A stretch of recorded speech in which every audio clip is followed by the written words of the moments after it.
Hello le peuple, j'espère que vous allez bien. On se retrouve aujourd'hui dans une nouvelle vidéo qui change, voilà, c'est nouveau ce que je fais sur ma chaîne YouTube, mais j'ai déjà un petit peu commencé à le faire sur TikTok, sur Instagram, et j'ai vu que ça vous plaisait un peu, et moi je kiffe faire ce genre de vidéos, franchement blablater pendant que je me prépare, donc c'est parti pour un Get Ready With Me, et en même temps je vais répondre à des questions que vous m'avez posées sur Instagram. D'ailleurs si tu ne me suis pas sur Instagram, n'hésite pas à aller me rejoindre, c'est Life of Manu, voilà, souvent il y a des petites infos et tout, donc c'est toujours intéressant de me suivre là-bas car je suis vraiment régulière tout le temps. Comme sur cette chaîne YouTube d'ailleurs, une vidéo par semaine.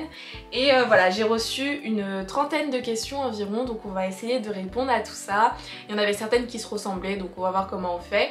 En même temps, bah moi ce que je vais faire c'est faire ma skincare et me maquiller avec vous. J'utilise une lotion tonique exfoliante pour le visage, après j'hydrate ma peau et je mets de la crème solaire tous les jours de l'année. Alors, on va commencer avec la première question, je sais pas laquelle prendre. Alors on va commencer avec une première question qui est plus sur moi. On m'a demandé quelles étaient mes origines. Donc je suis métisse, je pense que ça se voit, j'ai des parents avec différentes origines. Du coup, en réalité j'en ai beaucoup qui s'éparpillent un peu de partout, mais on va rester focus vraiment sur mes deux origines principales, celles de mes parents. Je sais que beaucoup de personnes pensent que je suis antillaise ou en tout cas que je viens des îles, mais pas du tout. Je vous laisse un petit temps de réaction. Essayez de deviner un petit peu mes origines. J'avoue que ça me fait un peu rire de voir qu'est-ce qu'on peut penser. Donc là, allez écrire en commentaire quelle origine vous pensez que j'ai. Mettez pause, on triche pas, et après vous revenez. Ou bien si vous n'avez pas envie, voici la réponse. Alors, je suis d'origine italienne et congolaise. Mon papa est sicilien. Et ma maman est congolaise et plus précisément du Congo-Brazzaville. J'aime beaucoup ce petit mélange, j'aime ce mélange de culture que je trouve vraiment magnifique. Ensuite, on me demande si j'ai déjà pensé à vous faire des morning routines, et c'est vrai que dans mes souvenirs, j'ai peut-être dû en faire une ou deux sur ma chaîne YouTube, mais vraiment pas beaucoup.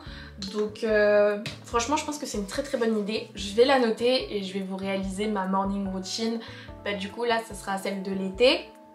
Et après par la suite pourquoi pas vous en faire une pendant les cours, pendant que je suis à l'école, parce qu'il y a celle bien sûr qu'on pense pouvoir faire, donc que je vous ferai sans doute pendant la série Back to School, et après il y a la réalité, ma réelle morning routine, mais je pense que ça peut être sympa, c'est une bonne idée, genre morning routine et même une routine du soir. Donc je prends note et je vous le ferai. J'ai beaucoup de questions qu'on me pose sur mes études parce que c'est vrai que ces derniers temps, après mes partiels d'avril, je suis restée très silencieuse. Pour la simple et bonne raison que j'avais besoin de réfléchir à mon avenir, que j'avais besoin de voir ce qu'il me fallait, ce que je voulais vraiment, si je voulais continuer dans la santé, continuer à étudier la médecine. Pour ceux qui ne savent pas, voilà, j'étais en médecine. D'ailleurs, là j'applique une base sur mon visage, donc c'est une base de maquillage de chez NYX. Et elle est trop bien, franchement j'aime bien la mettre avant, ça me permet d'appliquer mon maquillage plus facilement et ça lisse bien les pores et tout, elle est trop bien. Du coup pour en revenir sur mes études, voilà, c'est vrai que c'était très compliqué, j'ai fait la première année de médecine l'année dernière, donc c'était l'année 2021-2022, qui s'est passée assez durement. Voilà, j'ai pas eu mon année, j'étais à 9,3. Et du coup bah j'avais fait les rattrapages et tout, mais ça s'était pas bien passé, c'était vraiment une année qui était très compliquée pour moi, surtout sur le plan mental. Et voilà, j'étais un peu perdue franchement, ça change pas que j'aimais ce que j'étudiais, j'aimais les cours et j'aime toujours étudier les sciences, voilà, genre j'ai beaucoup aimé la chimie, même si c'est une matière qui est assez difficile pour moi, mais ça reste quelque chose que j'aime beaucoup et je travaille pour et je m'améliore, donc forcément quand on travaille. Mais c'est vrai que j'avais un peu de mal à bien m'en sortir. En fait ce qui était plus compliqué en médecine, c'était qu'on avait tellement de cours que je n'arrivais pas forcément à tout bien voir, à prendre mon temps sur chaque chapitre, sur chaque matière, à bien m'exercer parce qu'on n'avait pas un accès facile et direct aux exercices. En plus de ça, moi j'étais en distanciel, ma fac était en distanciel totalement, c'est-à-dire que je suivais mes cours sur une application, donc sur le site de ma fac. J'avais les vidéos qui sortaient chaque semaine, genre chaque semaine on avait une sorte de planning avec une liste de tous les cours qui sortaient. et en fait tu t'organisais avec ça et tu te débrouillais tout seul. Donc je passais la majorité de mon temps à la BU, donc bibliothèque universitaire, à travailler mes cours, à essayer de comprendre comme je pouvais. L'année dernière j'avais pris une prépa sur la fin de l'année afin d'avoir les cours papier pour pouvoir m'aider. J'avais aussi pris le tutorat qui nous faisait des retranscrits des cours. Franchement c'était pas mal, ça m'avait aidé mais peut-être pas assez bien. Donc cette année j'avais fait sans prépa et tout ça parce que c'est quand même un sacré budget. Je pense que je ferai des vidéos où je vous en parlerai plus. Et du coup c'était très compliqué pour moi et j'avais vraiment besoin de ce contact où je vais en amphithéâtre, j'ai le prof qui m'explique le cours, je prends les notes et en fait ça me permet de mieux comprendre. On avait de temps en temps des ED ou TD. Donc nous ça s'appelait des TD, donc ED c'est enseignement dirigé, nous c'était des travaux dirigés. En fait on avait la veille ou 2 jours avant une liste de QCM qui sortait, souvent on en avait 10. On devait les faire chez nous, voilà, on répond au QCM. Puis après on venait en cours, on avait 1h30 de cours seulement et les TD ils étaient vraiment pas beaucoup. En plus non, nous c'était pas des TD, c'était des ED, enseignement dirigé. Et en fait on devait en avoir quoi, 5 ou 6 dans le semestre. Vous voyez à quel point c'est peu. Je pouvais passer par exemple tout un mois sans me rendre à la fac parce qu'on n'avait pas de TD. Et du coup quand on venait on corrigeait le TD avec le prof. Parfois c'était très rapide parce que c'était des questions voilà, genre il pouvait pas aller plus loin ou faire plus d'explications. J'aurais bien aimé que dans les matières comme la physique, comme les maths, les biostatistiques, on ait beaucoup plus de TD pour qu'on puisse nous expliquer, nous donner les méthodes et tout, sauf qu'on ne les avait pas. Et je trouvais ça trop dommage et c'est des choses qui ont été super rédhibitoires pour moi. Ça m'a énormément déstabilisée, franchement c'était pas du tout le format qui me convenait. J'aime le format universitaire, je sais que je me sens mieux dans ça que si par exemple j'avais fait un BTS où j'aurais été dans une petite classe et tout. Même si j'ai aussi besoin d'avoir un peu ce côté là grâce aux ED, avoir des travaux pratiques, vous voyez. Donc ça c'est quelque chose qui me manquait beaucoup et surtout avoir un enseignant en face de moi, même si on est 200 dans la salle, mais qui nous explique le truc, il peut nous donner des tips, il nous montre, on voit comment on peut résoudre l'exercice et ça en fait je l'avais pas et c'est ce qui m'a porté préjudice. Donc voilà un petit peu pour le fonctionnement de ma fac. Malgré ça j'avais prévu de continuer dans ma fac et continuer en fait du coup avec la réforme de toute la médecine. Franchement c'est très compliqué, je vais pas tout vous expliquer dans cette vidéo. On a une sorte de double licence, donc on a une option dans laquelle on peut continuer. Du coup je pouvais continuer en licence sciences pour la santé et à la fin de cette licence moi je comptais me diriger vers un master et voilà, partir sur un nouveau projet. Et c'est ce que je comptais faire, mais en fait en réfléchissant je me rendais compte à quel point cette fac, ce système, le fait de pas avoir cours, ça me convenait pas, même si plus on augmentait dans les années, plus il y avait des cours. Il commençait à avoir un petit peu de contrôle continu et tout ça, mais ça restait toujours aussi compliqué, ça restait toujours la même organisation. Enfin c'était vraiment quelque chose qui ne me correspondait pas, c'était vraiment juste cette filière là, comment c'était dans ma fac. Donc sont venues à moi plusieurs réflexions. Du coup je me suis dit je prends une année de césure et je me réoriente l'année prochaine. De base c'est ce que j'avais prévu, c'était mon plan. Je me suis dit ok c'est pas grave Emmanuelle, tu prends une année de césure, ça va être dur à annoncer à tes parents mais tu le fais et comme ça après tu te réorientes dans ce que tu veux faire parce que je sais quand même les disciplines qui me plaisent, les disciplines vers laquelle je veux me tourner. Et je sais que j'ai pas envie de quitter le domaine des sciences parce que c'est le domaine qui me plaît. Je sais qu'avec mon père on avait parlé et il avait pensé à que je fasse une licence de lettres modernes. Sauf que ça n'a aucun rapport vraiment avec ma passion des livres parce qu'on étudie de la grammaire, de la conjugaison, tout ça, et devenir professeur de français n'est pas forcément ce qui me plaît le plus. Je sais que j'avais pensé à travailler un petit peu dans le monde de l'édition, ça c'est vrai que c'était quelque chose qui avait l'air vraiment pas mal et qui me plaisait beaucoup, mais voilà, encore une fois, c'était pas vers ce à quoi j'aspirais.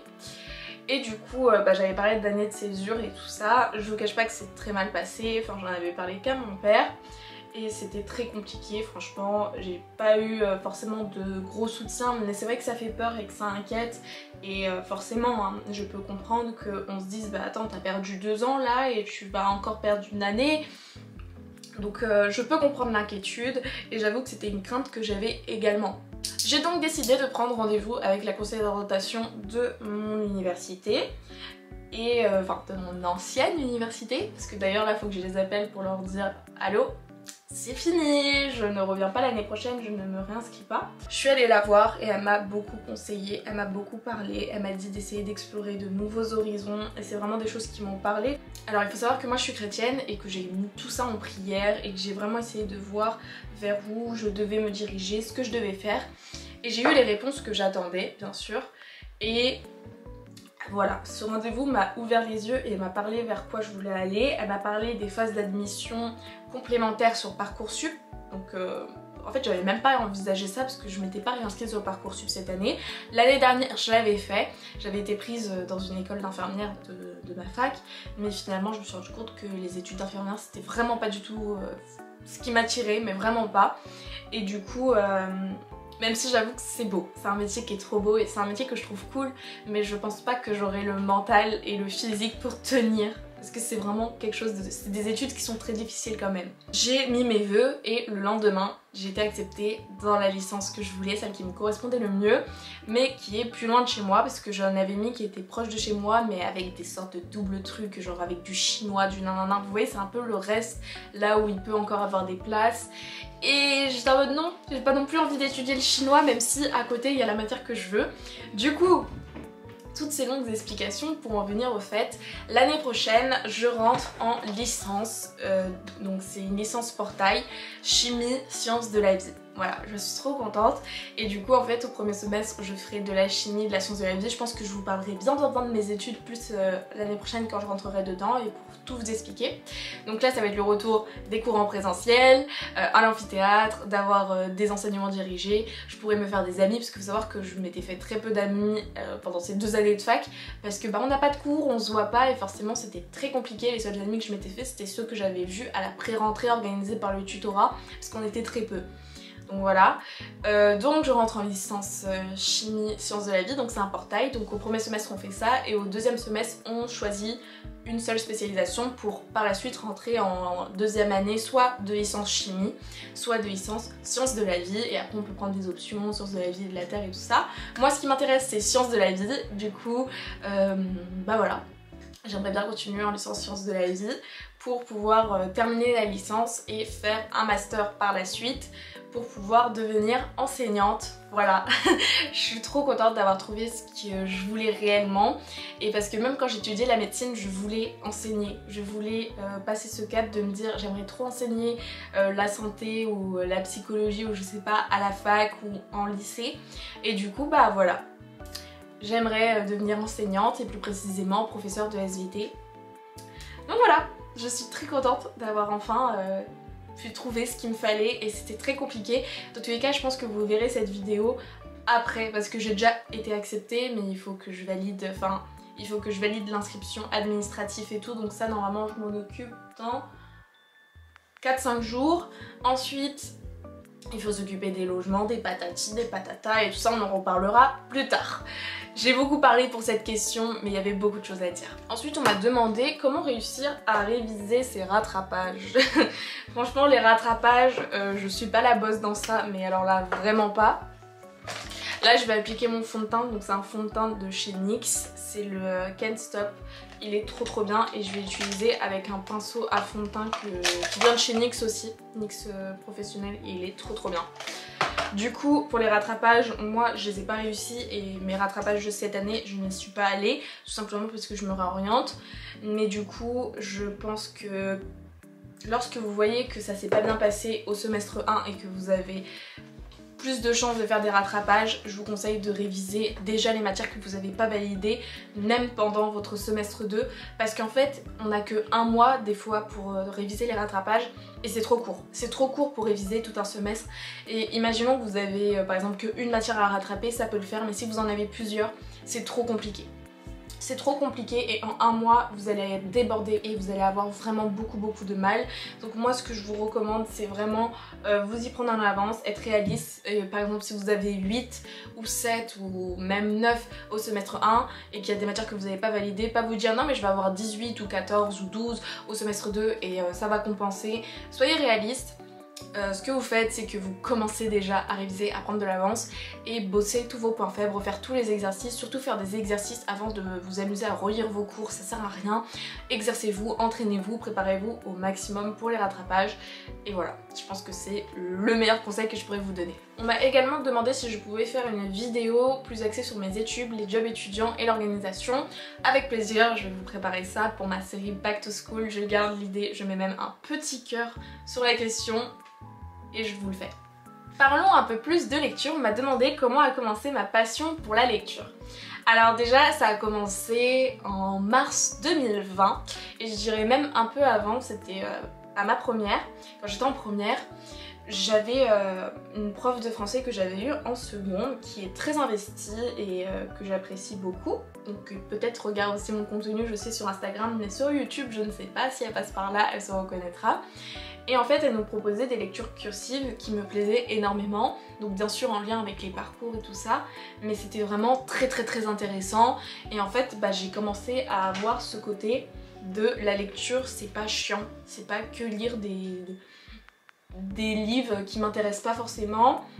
J'ai été séduite par Boule de Suif, donc c'était une petite nouvelle de Maupassant. C'est là que je me suis rendu compte que j'aimais bien en fait aussi les classiques, et j'avais beaucoup aimé La Plume de Maupassant, la critique qu'il faisait de la société, enfin je trouvais que c'était super intéressant et je me sentais bien dans l'histoire et je voulais lire la suite. Et le livre qui m'a un peu fait décoller, c'était avec un livre que j'avais déjà lu quand j'étais plus jeune. C'était 35 kilos d'espoir, où on suivait un jeune homme qui avait redoublé plusieurs fois, enfin bref, c'était très compliqué pour lui l'école et ça m'a tellement parlé. C'est un livre que je vous recommande, que ma soeur a aimé, que je compte relire aussi, que j'ai déjà lu au moins 2-3 fois. C'est un petit livre très beau. Et du coup, voilà, il y avait celui-là. Et ensuite, j'avais lu Une année chez les Français. Donc ça, c'était un livre lecture cursive. Et il m'a fait rire, il m'a fait voyager. Et c'est d'ailleurs ma première chronique que vous pouvez retrouver sur mon compte Instagram. Et voilà, c'est là où je me suis dit, waouh, en fait, la lecture, ça peut être passionnant. En fait, la lecture, c'est comme un film, mais dans ta tête. Un film où tu tiens les rênes, tu vois, c'est toi qui décides de la tête du personnage, c'est toi qui vois les scènes et tout, et ça m'a tout de suite parlé. Et en fait, du coup, quand il y a eu le confinement, j'ai voulu ouvrir un compte Instagram parce que les réseaux sociaux, c'était quelque chose qui me plaisait beaucoup et j'osais pas revenir tout de suite sur YouTube parce que j'avais perdu beaucoup de confiance en moi et je recommence à en prendre grâce à vous. Et du coup, forcément, j'avais commencé sur la sphère du Studigram. Et donc j'étais là, je vous parlais principalement des études et je parlais également de mes lectures. Et c'est là où j'ai découvert Bookstagram, où j'ai vu qu'il y avait des gens aussi qui parlaient de leurs lectures. Et moi, grande fan de romance que je suis, j'ai commencé à m'intéresser à la romance, à lire de la romance. Et c'est là en fait où je suis tombée dans ça et que c'est devenu une passion, que j'ai dévoré plein de livres. Et c'était la première année où je lisais autant et je me souviens qu'en 2020 j'avais lu 50 livres. 50 livres, c'est énorme. Surtout quand tu lis pas de base. En tout cas pour moi. Et du coup franchement c'est quelque chose qui m'a vraiment changé ma vie, c'est devenu ma passion, on voit toutes mes bibliothèques là. Puis j'avais déjà aussi un peu touché à la lecture grâce au manga, parce que oui, lire des mangas, lire des bandes dessinées, c'est de la lecture. Et j'aimais aussi beaucoup ça, mais j'en avais pas lu énormément et ça m'a permis aussi d'accroître cette passion pour les graphiques et la lecture en général. On m'a demandé quels étaient mes objectifs pour l'été niveau lecture. Alors pour l'été, mes objectifs, c'est de déglinguer ma pile à lire. Voilà, je veux déglinguer ma pile à lire. C'est-à-dire que je veux lire. Et ouais, j'ai envie vraiment de descendre ma palle. J'ai envie d'essayer de pas trop acheter de livres. Je veux pas me lancer dans un no-buy non plus parce que c'est compliqué. Je me dis que s'il y a un livre qui me plaît, que je veux l'acheter, je veux l'acheter. Mais après, évidemment, je veux faire aussi attention à mes finances. Il faut faire attention. Et plus j'achète de livres, plus j'accumule, moins ça va. Donc par exemple là, ce mois-ci j'ai lu 16 livres, je suis en train d'en lire d'autres. Et j'ai envie de descendre un maximum ma palle, lire un maximum de livres. Enfin voilà, vraiment profiter de cet été pour lire tout simplement et faire descendre ma pile à lire qui est énorme. Je l'ai pas recompté mais je dois avoir une pile à lire de Ensuite on m'a demandé quel était mon livre préféré. J'en ai des nouveaux maintenant, mais j'en ai toujours un qui m'a touchée, non pas par sa plume et par son originalité, mais vraiment par la sensibilité et les sentiments qu'il m'a fait vivre. Il s'agit de Tous nos jours parfaits de Jennifer Niven, et j'ai aussi un autre livre qui m'a beaucoup touchée, qui fait partie de mes derniers coups de cœur et livres préférés récemment, c'est Vers la beauté de David Frankinos. On m'a demandé qu'est-ce qui me plaisait le plus dans la lecture, et ce que j'aime le plus moi dans la lecture, c'est de pouvoir m'évader, c'est de pouvoir rêver, c'est de découvrir des mondes, de découvrir de nouveaux sujets. Et voilà, c'est vraiment une chose que j'aime beaucoup, ça me fait rêver, ça travaille mon imagination et je me sens bien dans la lecture tout simplement. Donc je suis trop contente de lire et c'est quelque chose qui me fait vraiment beaucoup de bien. Pour ceux ou celles qui le savent ou qui ne le savent pas, je suis dyslexique. Donc la lecture ça a été très longtemps quelque chose de difficile pour moi. Et en fait de m'être rabibochée avec, ça fait tellement du bien et ça m'apporte vraiment beaucoup de confiance en moi. Sur ma compréhension, sur ma lecture, sur ma manière de m'exprimer. Et toutes ces choses là en fait ça m'apporte tellement, genre ça me rapporte des choses en plus que je n'avais pas forcément, que d'autres possèdent déjà mais que pour moi c'était plus dur d'acquérir. Et du coup je suis trop contente de pouvoir mieux m'exprimer, de pouvoir rédiger des chroniques, de pouvoir lire et de comprendre ce que je lis, il n'y a rien de mieux. Ensuite on m'a demandé ce que je voulais faire plus tard et je trouve que c'est une question très intéressante, même si je vous ai déjà fait un long débriefing sur mes études. Je souhaiterais devenir professeur d'SVT, ça c'est sûr. Mais c'est vrai que je suis quelqu'un qui a beaucoup de projets, beaucoup de passion, beaucoup d'ambition, qui veut faire beaucoup de choses. Je suis hyper active, oui. Voilà. Mais du coup moi je suis passionnée par les arts également et je sais pas trop. On verra bien ce que me réservera la vie, ce que me réservera l'avenir, mais je sais que j'ai pas envie de lâcher le montage, j'ai pas envie de lâcher la photo, j'ai pas forcément non plus envie de lâcher le graphisme parce que je suis une formation de graphisme. Je crois que j'ai une question qui se rapporte un peu dessus plus tard et du coup j'aimerais bien continuer sur ces choses là, mais ça n'empêche que principalement moi ce que je veux c'est venir en aide aux gens, soutenir les gens, transmettre ce que j'aime et partager ma passion comme je le fais avec vous, et j'aimerais le faire aussi du coup dans le domaine de l'éducation. On m'a demandé si ma nouvelle formation me plaisait et si je n'avais pas de regrets vis-à-vis de mon ancienne LAS. Alors il faut savoir que la formation que je suis est une formation de designer graphiste et du coup je la suis. Donc sur la plateforme Studi, j'ai pu trouver cette formation grâce au CPF. Donc lorsque vous travaillez, vous cotisez de l'argent et vous pouvez l'utiliser pour plusieurs choses. Moi j'avais pas énormément parce que j'ai pas travaillé non plus beaucoup. Et j'avais vraiment envie de me former dans le graphisme et c'est là que j'ai découvert cette formation là. Bon j'ai fait beaucoup de recherches, j'en ai cherché beaucoup et je voulais surtout avoir une certification à la fin. Donc je vais passer une épreuve et tout à la fin de l'année et franchement c'est quelque chose qui me plaît beaucoup. Après de là à regretter ma LAS, donc du coup non je ne regrette pas, puis comme je vous ai dit en fait je continue quand même un cursus normal, je continue d'étudier et je continue quand même dans le domaine scientifique. Donc non franchement il n'y a aucun regret et je suis même très contente d'avoir cette formation. Parce que ça m'accroche en fait, ça m'accroche et ça m'a permis de me rendre compte que j'ai besoin de continuer d'étudier et que cette année de césure ça aurait pas été forcément la meilleure des choses pour moi à ce moment-là. Ensuite j'ai eu plusieurs questions de Basma, donc franchement un gros bisou à toi, qui me soutient beaucoup, qui m'aide beaucoup, même pour la correction de mes chroniques et tout sur Instagram. Du coup elle m'a posé plusieurs petites questions et nous allons y répondre tout de suite, juste avant de mettre mon blush. Après je vais mettre un blush de chez Kiko.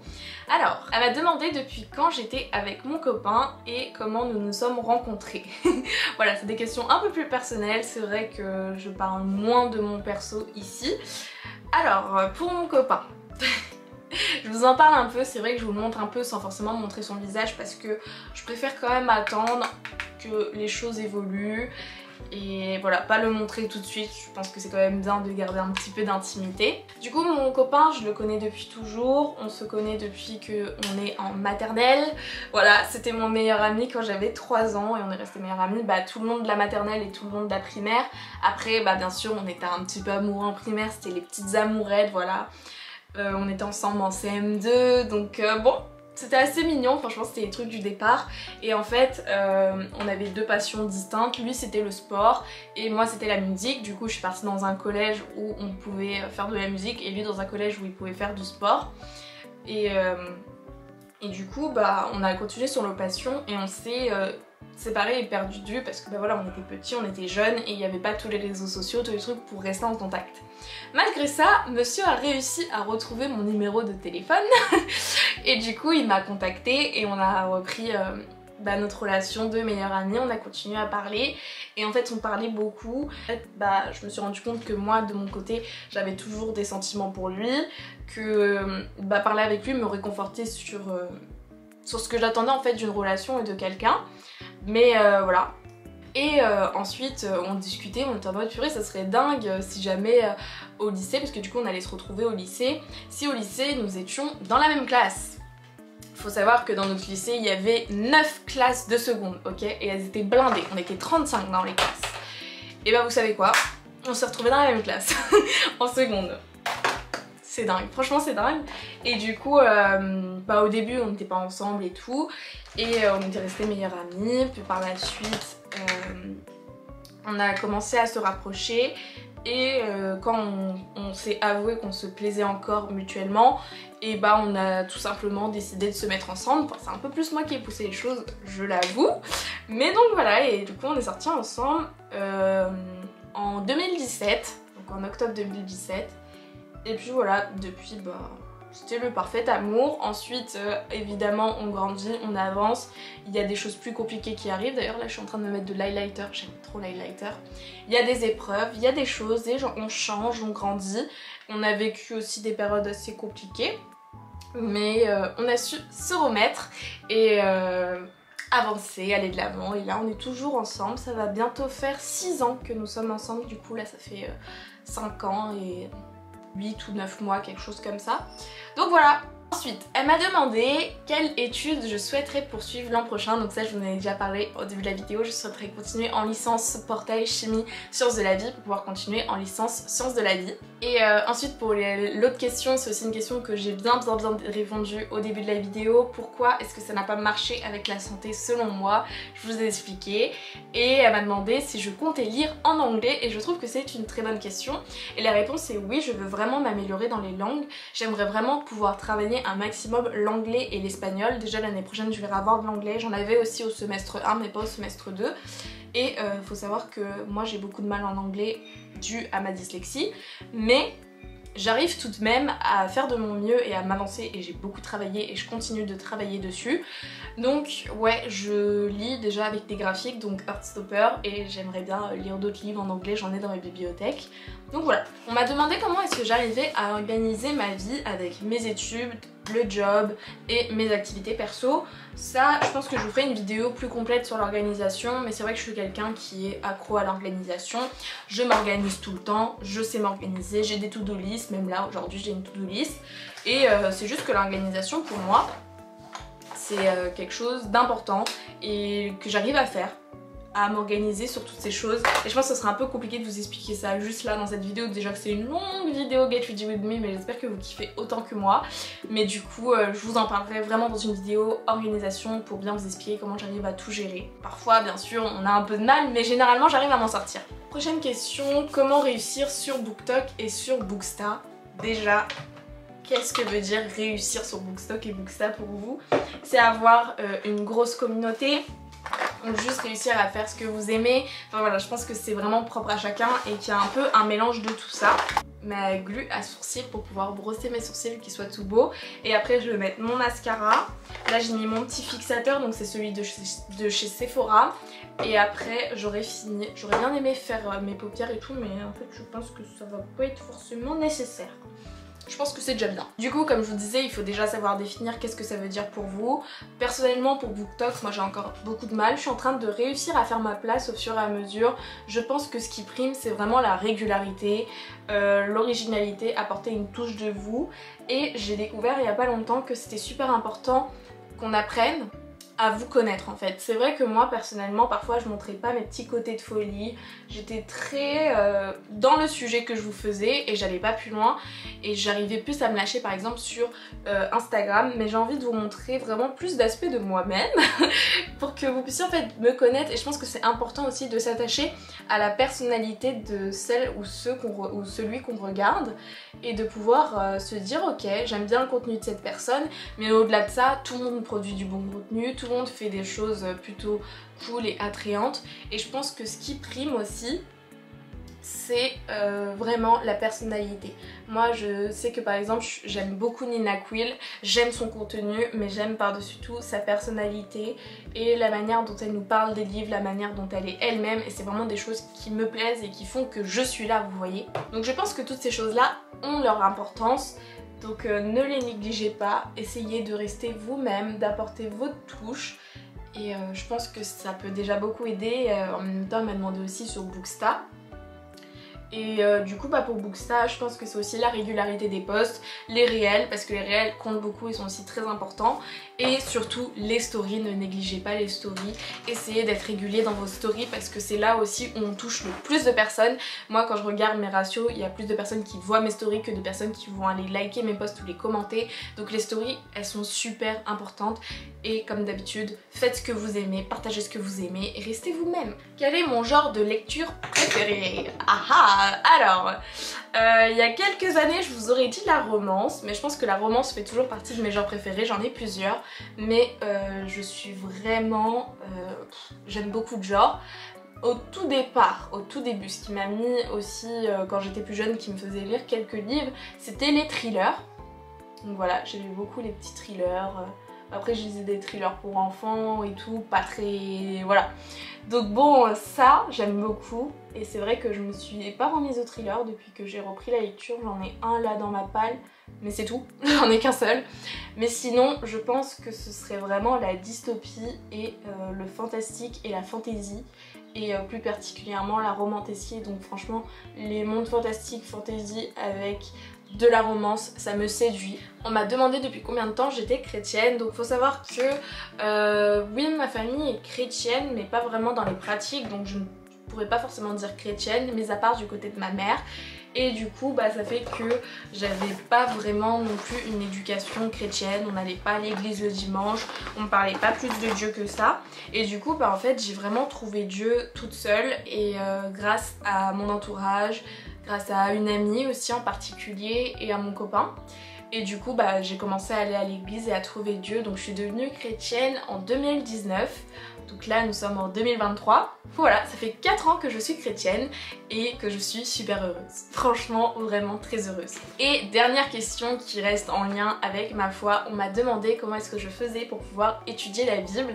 En fait c'est assez simple et je pense que je vous ferai aussi une vidéo dessus parce que j'ai remarqué que quand je vous parlais un peu plus de ma foi ou des choses comme ça pouvait plaire, et du coup moi c'est quelque chose que j'aime partager et que j'aimerais vous partager encore plus. Savant, la touche finale pour moi c'est les lèvres, donc j'ai 2 huiles à lèvres, j'en ai une rose comme ça et une marron, mais je pense que je vais mettre un petit peu la rosée parce que du coup je suis habillée tout en noir et je me dis que ça peut rajouter sa petite touche assez sympa. Et en plus là je suis déjà coiffée, c'est cool. Par contre j'ai mis des petites boucles d'oreilles comme ça, mais je pense que je vais mettre des créoles.